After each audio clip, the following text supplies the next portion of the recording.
और कांग्रेस सम्मेलन करवाया, एक सम्मेलन करो। जब तब तक कोई देख लीजिए आप यहाँ तो मरीजों को लीजिए, देखो वहाँ जहाँ तुम्हारी दवाई आप आएगी, यहाँ दवाई रखी हुई। सीमा सर को बोला था आपने, मेरे से बोला था ना, मैंने सर से बोल के उनको कॉल कराई, मैंने सर को कॉल करके जब ये नहीं आया तो जब बच्चा नहीं सर वहाँ चले गया था ना रेजिडेंस में, आगे भाई साहब ने बोला मेरे से आगे नीचे कि बोला सर जो सीमा से उनको भेज दो, तब मैंने सर से। तो अस्पताल की हालत तो जीर्ण शीर्ण है, बहुत ही खराब है, वो तो आपने भी देख लिया। लेकिन यह है कि नेगी जी से तो करेंगे ही बात। मैंने आप लोगों को कहा, सीएमओ साहब को कहा कि आप क्या स्थिति है, कितने डॉक्टर हैं यहाँ, कितने नहीं हैं, और क्या की ज़रूरत है, वो सब कितने बेड हैं, बेडों की हालत ख़त्म है, कुछ नहीं है, बहुत गंदगी है। और जहाँ पर इमरजेंसी ये सामान रखा रहता है, दवाई वगैरह, वहाँ तो ऐसा है कि जैसे कचरे की दुकान है। तो मैंने देखा, हम लोगों का हमें सुधार करेंगे, जो ज़रूरत है वो डिमांड करो, क्या आप आज तक क्यों नहीं की। तो ये सब बातों को देख करके मुझे बड़ा दुख हुआ। और अब मैं सीएमओ साहब को कह रहा हूँ कि क्या स्थिति है, कितने डॉक्टर चाहिए, कितने डॉक्टरों को सरकार से हम इसकी मांग करेंगे, क्योंकि ये मुख्यालय है, यहाँ कमिश्नर हेडक्वार्टर है, ऐसी स्थिति नहीं होनी चाहिए। जगह ये है, कई रोड की समस्या है, रोड मैंने बहुत कर रखी है, लेकिन उनका डामरीकरण नहीं हुआ। जहाँ पर मैंने छोड़ी थी वहीं है। पानी की बहुत समस्या है, जो मैंने 5 पंपिंग योजना छोड़ी थी, बीजेपी ने उसको ठप रखा हुआ है। तो पानी की बात है ज़्यादा, बिजली, पानी और रोडों की समस्या। और जहाँ तब लास्ट में यह आज मेरा प्रोग्राम पौड़ी है, तो पौड़ी की स्थिति ये है कि ये बस अड्डा सबसे ज़्यादा परेशानी है। और यहाँ अस्पताल में न तो डॉक्टर हैं, न नर्सें हैं, न वहाँ मशीनें हैं। तो ये इस बात पर आज यहाँ पर आप आए हैं, तो मेरा ये इन लोगों से यही निवेदन है, ये समस्या है, मैं खरा उतरूँगा और इसमें पूरी ताकत लगाऊंगा, इन्हीं लोगों के सहयोग से मैं इसमें पूरा करूँगा। न्यूज़ चैनल जागो उत्तराखंड पौड़ी के माध्यम से मैं पौड़ी विधानसभा क्षेत्र के पूर्व दिवंगत विधायक श्री सुंदरलाल मंदरवाल जी को विनम्र श्रद्धांजलि अर्पित करता हूं। श्री सुंदरलाल मंदरवाल जी का आकस्मिक निधन हो जाना निश्चित रूप से पौड़ी विधानसभा, श्रीनगर विधानसभा और उत्तराखंड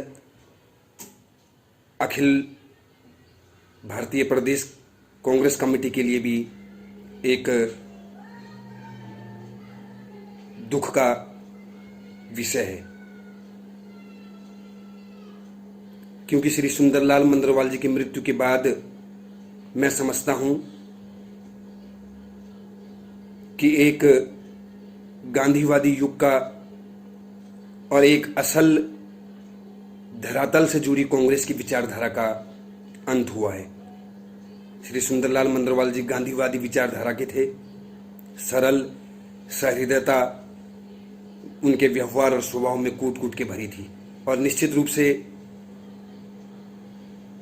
बाल्यकाल से ही खादी वस्त्रों का धारण करना, गांधी जी के विचारों से प्रभावित होना और कांग्रेस की असल और मूल विचारधारा को जन जन तक पहुंचाना और विधायी कार्यकाल में भी उसी विचारधारा के साथ काम करना हमारे कांग्रेस की असल मूल प्रासंगिकता को व्यक्त करती है, जो कि अब कहीं ना कहीं हमें देखने को नहीं मिलती है, क्योंकि कांग्रेसी विचारधारा ही जमीन से जुड़ी हुई विचारधारा है।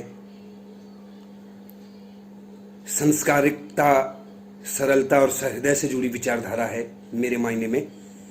क्योंकि मुझे उनके साथ लंबे समय तक जनसंपर्क अधिकारी के रूप में कार्य करने का अवसर प्राप्त हुआ, कांग्रेस कार्यकर्ता के रूप में, एनएसयूआई कार्यकर्ता के रूप में कार्य करने का अवसर प्राप्त हुआ। उत्तरकाशी आपकी कर्मभूमि थी। स्वर्गीय इंदिरा जी के टाइम पे और उनके आह्वान से आपने उत्तरकाशी की धरती को अपना व्यावहारिकता, अपनी कर्मठता, अपनी कर्मस्थली, सामाजिक स्थली का एक अंग बनाया। और उसके बाद कांग्रेस के टिकट पर कांग्रेस हाईकमान ने आपको 2002 में श्रीनगर विधानसभा से और 2007 में फिर श्रीनगर विधानसभा से और 2012 में पौड़ी विधानसभा से विधायी टिकट के रूप में प्रत्याशी बनाकर भेजा, जिसका आपने बखूबी से निर्वहन किया और इसी के निमित्त आप 2002 में श्रीनगर विधानसभा के विधायक रहे, SC/ST सब के सभापति रहे।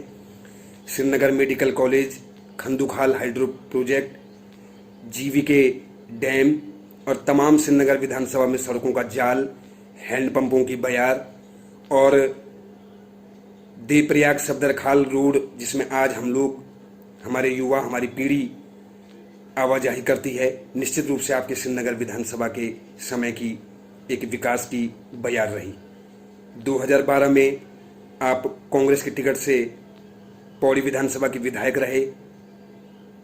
विजय बहुगुणा जी और हरीश रावत जी के मुख्यमंत्री कार्यकाल में आपको आवास विकास समिति के सभापति, सलाहकार माननीय मुख्यमंत्री, समाज कल्याण राज्य संपत्ति विभाग का दायित्व मिला, जिसे आपने बखूबी निर्वहन किया। और पौड़ी में जो विकास की गंगा पिछले कांग्रेस के कार्यकाल में, मैं समझता हूं कि 71 विधानसभा सीटों की अगर मैं बात करूं तो शायद पौड़ी विधानसभा ही एक ऐसी विधानसभा रही होगी जिसमें निश्चित रूप से आपके भागीरथ प्रयासों से 200 किलोमीटर की नए सड़कों की स्वीकृति आई, नए सड़कों का जाल बिछा, जिसमें तमाम लोग रोजगार के माध्यम से भी जुड़े, तमाम लोग सड़कों के माध्यम से गांव से जुड़े। कोला पातल, घुड़दौड़ी पेयजल पंपिंग योजना, छिंदवाड़ी डांडा पेयजल पंपिंग योजना, ऐसी तमाम पंपिंग योजनाओं के भी आप भागीरथ पुरुष रहे और आपने धरातल पे वो पंपिंग योजनाएं उतारी। पौड़ी के बस अड्डे की बात करूं तो निश्चित रूप से जो 2.5 करोड़ की स्वीकृति और जो जाल आज भी पौड़ी बस अड्डे की जो स्थिति है, वो निश्चित रूप से आपके ही कर्मठ प्रयासों के कारण है।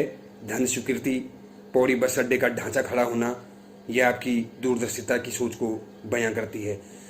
युवाओं की बात करूं तो पौड़ी परिसर में वाणिज्य विषय की स्वीकृति, शिक्षा की बात करूं, तकनीकी शिक्षा की बात करूं तो राजकीय पॉलिटेक्निक शिक्षण संस्थान की पौड़ी में स्थापना, मंदिरों की बात करूं तो कंडोलिया ठाकुर के मंदिर का सौंदर्यीकरण, नागराजा मंदिर का सौंदर्यीकरण आपकी पौड़ी नगर के प्राथमिक बिंदुओं में रहा। पौड़ी नगर में CC कैमरों की स्थापना, पौड़ी नगर में लोक निर्माण विभाग खंड को रुकवाना भी आपकी विकास कार्यों में मुख्यतः रहे।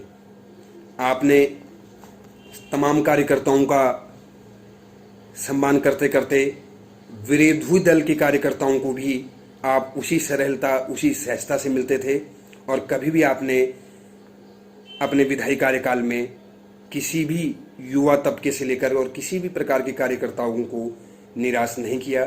छोटों के साथ छोटा, बड़ों के साथ बड़ों की भूमिका में आप रहे। स्वास्थ्य सेवाओं की बात करूं तो जिला महिला चिकित्सालय या जिला चिकित्सालय में आपके द्वारा 2 एम्बुलेंसें विधायक निधि से दी गई और जिसके दूरगामी परिणाम यह हुए कि मार्च में जब हमारा पूरा विश्व कोविड से जूझ रहा था तो पौड़ी जनपद में आपके ही द्वारा दी गई उन 2 एम्बुलेंसों से हमारे कोविड के मरीजों की, हमारे अन्य मरीजों की सेवाओं के लिए मील के पत्थर के रूप में आपकी वो विधायक निधि से दी गई एम्बुलेंसें साबित हुई। नगर पालिका पौड़ी को लाखों करोड़ों की विधायक निधि आपके कार्यकाल में दी गई। कूड़ा निस्तारण के लिए हाइड्रोलिक ट्रक दिए गए। विद्यालयों के सौंदर्यीकरण के लिए चाहे राजकीय इंटर कॉलेज खोला चौरी की बात करूं, संस्कृति की अगर मैं बात करूं तो रामलीला का ऐतिहासिक मैदान, जहां आज हमारी रामलीलाएं, शरदोत्सव के कार्यक्रम आयोजित होते हैं, रैलियां होती हैं, उस रामलीला के मंच में हमारे छोटे बच्चों के लिए, कलाकारों के लिए जो चेंजिंग रूम की व्यवस्था की गई है वो निश्चित रूप से आपके ही विधायक निधि के धन से की गई है। इसलिए आप दिवंगत तो हुए हैं, लेकिन आपके कार्य, स्वर्गीय श्री सुंदरलाल मंदरवाल जी के कार्य युगों युगों तक पौड़ी के दिल में बसे रहेंगे, पौड़ी के धरती में बसे रहेंगे, क्योंकि आप एक ऐसे विकास पुरुष थे जिसकी मैं शब्दों में भी विवेचना नहीं कर सकता हूं, क्योंकि मुझे भी आपके साथ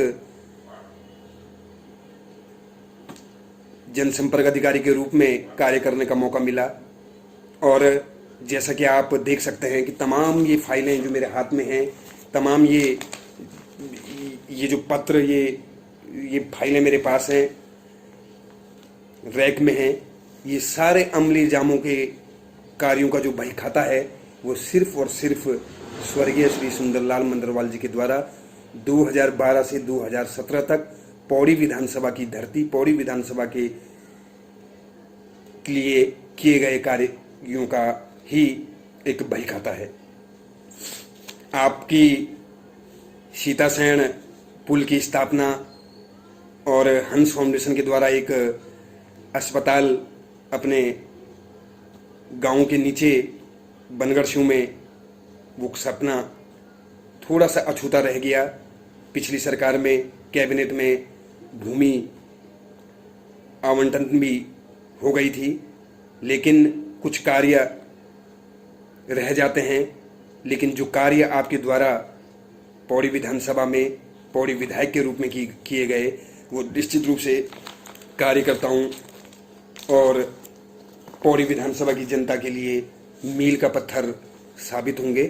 अतः मैं विजय रतूड़ी एक बार पुनः पौड़ी के संभ्रांत नागरिकों की ओर से, पौड़ी की जनता की ओर से, श्रीनगर की जनता की ओर से और अपनी व्यक्तिगत रूप से भी आपको आपकी स्वर्गावास पर भावभीनी श्रद्धांजलि अर्पित करता हूँ।